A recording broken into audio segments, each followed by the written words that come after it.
Tá. O que que eu quero falar aqui com você, certo? Nessa parte de como aplicar perspectiva no seu desenho, é justamente esses tópicos aqui que são muito essenciais para que você estude e interprete, tá? Primeira coisa aqui que eu vou falar é sobre abstração, overlap. O que que acontece aqui na tua arte? O que que tá faltando que nessa questão do overlap que acaba prejudicando a visualização das coisas, certo? Que você falou que sente que tá meio errado. Olha só, o primeiro ponto aqui importante de mencionar é que se você pega esse cubo 3D aqui, ó, por exemplo, bem fácil de perceber. Deixa eu pegar um pincel colorido. É bem fácil de perceber que o braço, a mão parece que tá tipo entrando no meio das costas, assim. Se você tipo tentar imaginar, parece muito como se esse braço estivesse bem dentro do, tipo no centro das costas, assim, a costa estivesse aqui e o braço estivesse aqui, certo? E o outro braço aqui. Por que dá essa sensação? Porque o teu. Porque o teu. Porque o teu. Tua perspectiva não tá tão alinhada assim. Uma possível solução para isso é justamente dar uma estudada nessa questão do overlap. Deixa eu criar aqui uma camada nova. Pá. O que é overlap? Tomando aqui aqui de condição do seu próprio ponto de fuga, a forma mais simples de estudar overlap é justamente praticar o lance de, por exemplo, ter uma caixa aqui, uma caixa aqui, e aqui a gente vai ter uma outra caixa aqui. E aí você consegue meio que tirar esse daqui, aqui esse outro você consegue meio que você quer colocar ele na mesma posição que esse daqui, por exemplo. Você consegue mais ou menos tentar interpretar ele assim, como se estivesse aqui de trás, certo?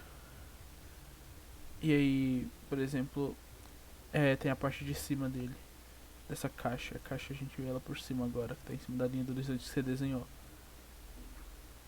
A gente vê ela mais ou menos aqui assim, certo? Deixa eu meio que dar uma virada nela assim, como se eu tivesse mais virada aqui, ela deveria estar. Pronto. Certo?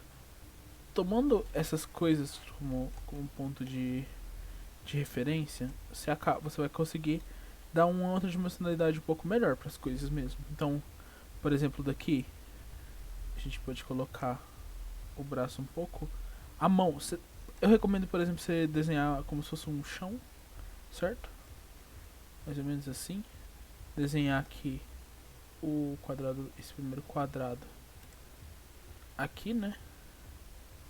Certo? E aqui assim, esse outro quadrado. Aqui você vem, coloca a mão aqui, 3D mesmo, e coloca dois cilindros, né? Vem aqui, quebra aqui assim, quebra aqui assim. Deixa eu colocar, até colocar em vermelho, que eu acho que vai ficar mais fácil de visualizar, certo? Ficou bastante mais fácil. Então, vem daqui até aqui, aí vem essa outra perna, ela meio que tá aqui por dentro. Então, você quebra ela assim, você quebra essa daqui mais ou menos com ângulo aqui assim, né? Como passou, você pode meio que ir apagando, certo? E o corpo vai ficar muito blocadão, né? Tem esse lance que, por enquanto, eu acho que você não vai ficar pensando muito nisso. Só que quando você quiser, né, a gente pode falar disso no futuro, mas esse lance de tipo encontrar ali a perspectiva funcionando é até mais importante. O gesto é até mais fácil, inclusive. Eu não acho que gesto depois de uma estrutura já bem colocada não vai ter tanta dificuldade. Difícil mesmo é aquele gesto que sai totalmente nele, sabe? Aquele gesto acadêmico e tal, mas aplicar o fundamento do gesto depois de pronta da tua arte, você vai ter um pouquinho mais de facilidade, sabe? Então, com a estrutura por baixo, tudo fica mais fácil, sabe? Então, recomendo que fazer assim, certo? E esse aqui foi o papo do overlap. Depois veio o que? O Big, Medium e Small. Big, Medium e Small vem com relação a a como você tá balanceando a sua cena, certo? A sua cena, eu percebo que ela. Eu percebo que a tua cena por inteiro, ela tem esse ponto focal, né? Que é esse boneco, e tem esse outro boneco aqui. Vou até estruturar ele direitinho, a gente pode deixar aqui, ó. Como esse daqui é um ponto mais ou menos mediano dentro da peça, a gente coloca esse outro slot aqui, ó, como grande. Por quê? Por causa desse conceito de design, que é o big, medium e small. Que é tudo que tá mais longe, tudo que tá mais longe vai diminuindo, tudo que vai ficando mais perto vai ficando maior, justamente dentro da questão da perspectiva.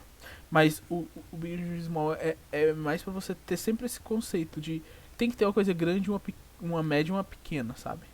Então, como eu mais ou menos escolhi, eu senti que essa perna aqui tá um pouquinho menor, né? Então, a forma da hora de medir é você justamente dar essa exagerada assim logo de início, saca? Então, puxa pra cá mais ou menos assim, pá. Vai esboçando, construindo mesmo. Pá.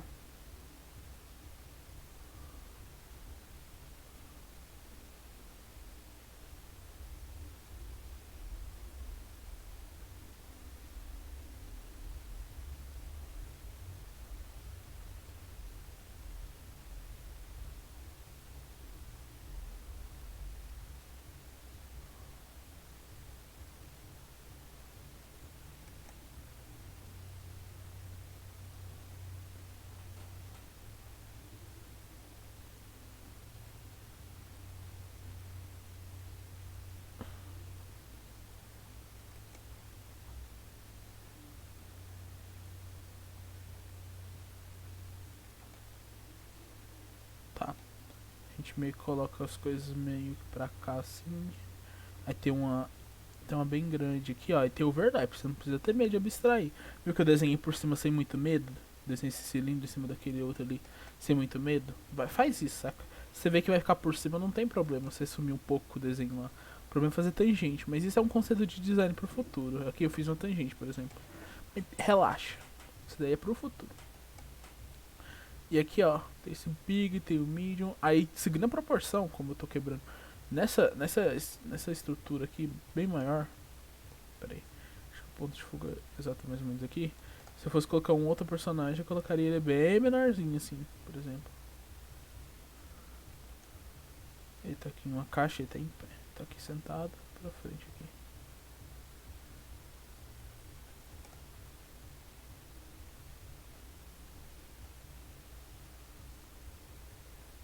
Certo? Então, aí vai ter esse flow de movimentação. Um big, medium e small acontecendo, certo? Agora vamos aqui pra parte da mão livre. O que é o negócio da mão livre? Eu senti que você acabou pensando demais em seguir um ponto de fuga, em fazer aqui o grid do negócio. Não precisa ser tanto, sabe? O lance da mão livre é justamente esse negócio de desapegar de ponto de fuga e praticar muito desenho de cubo à mão livre mesmo. Tentando, por exemplo, vamos, por exemplo, abrir aqui um canvas novo de animação, certo? É muito. A melhor forma de você estudar perspectiva é, sei lá, você usa o celular, você abre o Flipper Clip, você pesquisa lá e tu vai desenhar a forma geométrica e, e vai meio que tentando deixar ela rotacionar, por exemplo. Ou ela esticar, ela baixar, por exemplo. Vamos supor que eu quero fazer uma animação, né? Eu quero meio que praticar esse lance dela meio que aumentar assim, certo? Aumentar assim.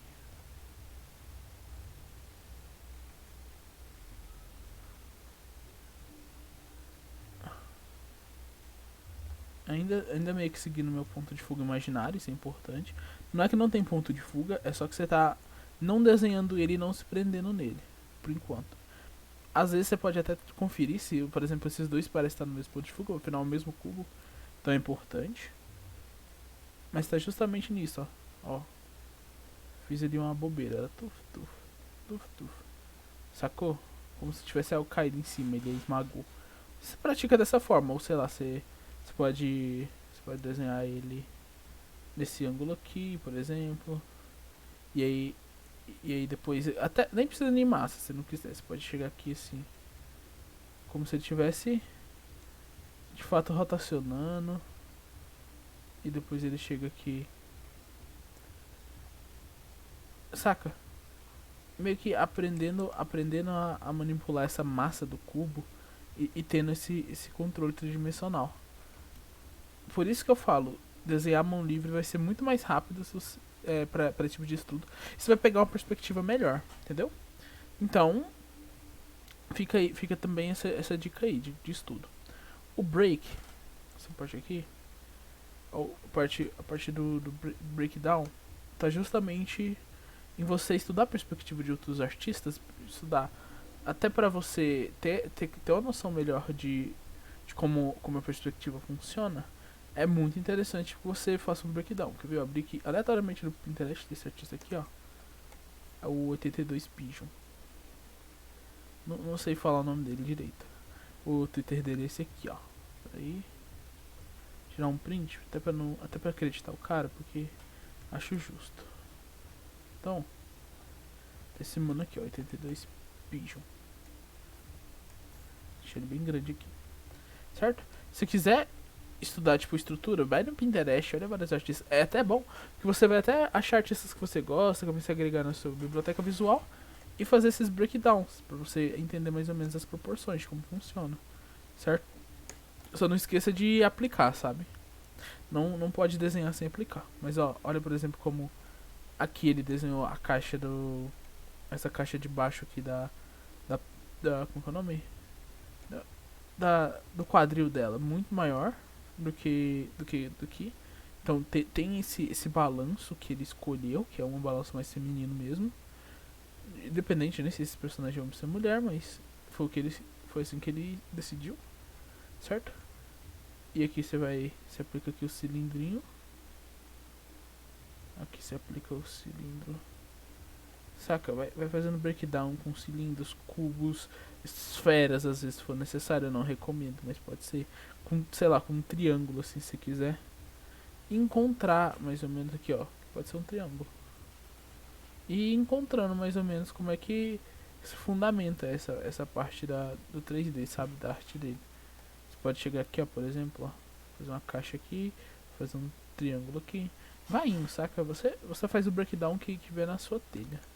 Deixa eu até mudar aqui a cor aí, ó. Como é que você vai fazendo o breakdown que você acha mais interessante, assim. Então, é isso daí. Próxima parte agora, além de tipo, fazer esses breakdowns para estudar, tem o lance dos erros comuns. Os erros comuns é assim, o lance é que muita gente erra em perspectiva muito rápido. E a melhor forma de você aprender a não errar tanto tá justamente em você fazer muito breakdown, fazer muito desenho à mão livre e ver muito tutorial. Então, vai atrás de livros sobre isso. Quer ver? Tem um artista famoso chamado Taco. Eu esqueci o número que foi na frente, mas tem o livro do Taco, tem o livro do Tom Fox, tem a Tepi Choi.